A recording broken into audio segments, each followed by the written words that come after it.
What up? What up? Today's topic is, can a point and shoot be replaced by your cell phone? Preferably the Note 8 versus the Sony Rx100 M4.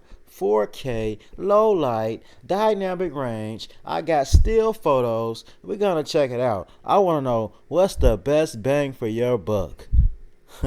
Sony RX100 or the Note 8? Sit back, fellas. Here we go.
Stupid low light test. Yeah, I know these guys can't read numbers.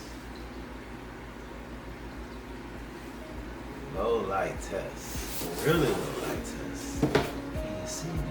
Can you see me?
what's the verdict? Well, hands down, you guys saw it. Video evidence, conclusive. The Sony Rx100 M4 won. And how did it win? Really, the low light. I mean, some, like, if you look at the Note 8, sometimes you get artifacts, you get other kind of weird things, jitters, this and that. I guess it's the processor trying to process the 4K video. I mean, don't get me wrong, it's a great phone for what it is. It's a great phone, but it just cannot compare, and it cannot replace, as of 2018, replace a great point and shoot, or any of your high-end point and shoots, or entry-level DSLRs, or mirrorless cameras. It's just not going to compete. The sensors are on the smartphones are too small. But again, that's me, Chris Bands, aka the Fitness Man. I'm signing off. You guys subscribe, check me out. I got more videos. Holla at me.